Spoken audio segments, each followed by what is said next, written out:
That's very good question. I wanted to ask as well. What is this a new narrative that you are proposing? Do we have anyone else asking for the floor, or we are? If that's not the case, I will pass the floor for the answers for 5 minutes, starting with Mr. Kevin Casas-Zamora, and before we go to the second round of questions. I would say that the new narrative, or a better narrative, to advance democracy globally, in the case of the EU, should be infused with humility. And this is one of the recurring themes in our report, which I very much encourage you to read and to consider.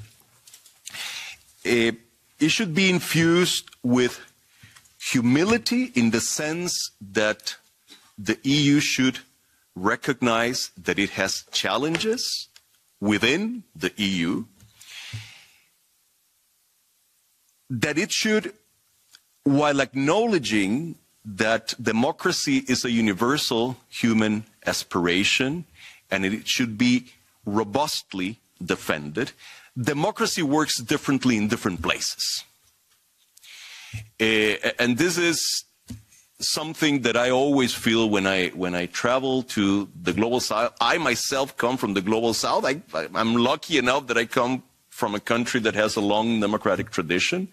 But one of the things that you're told, sometimes in a self-serving way, but sometimes in a genuine way, is this notion, look guys, I mean, our country is not Sweden. And you have to acknowledge that democracy works in a more chaotic fashion here. And we have to engage with those arguments, because otherwise what we get is a lot of people just rolling their eyes. And generally speaking, I would say that efforts to advance democracy should be approached with the spirit of creating a broad tent, where lots of different manifestations of democracy have a place. Because otherwise, if we turn it into an exclusive club, the rest of the world will act accordingly.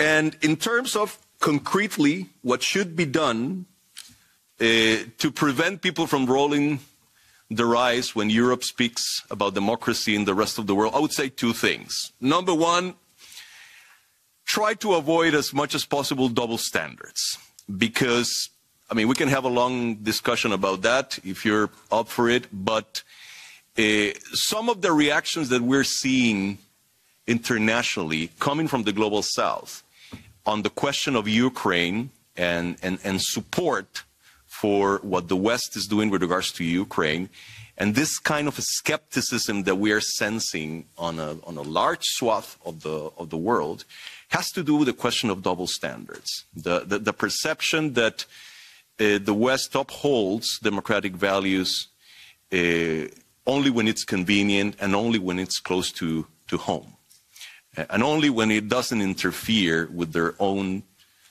security and trade and economic interests. So try to avoid as much as possible double standards.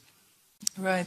Thank you very much for this very honest and very insightful answer that we have experienced during election campaign. Personally, I have had that experience in Nepal and in some other places that people don't understand these double standards. So it's very good to have you here.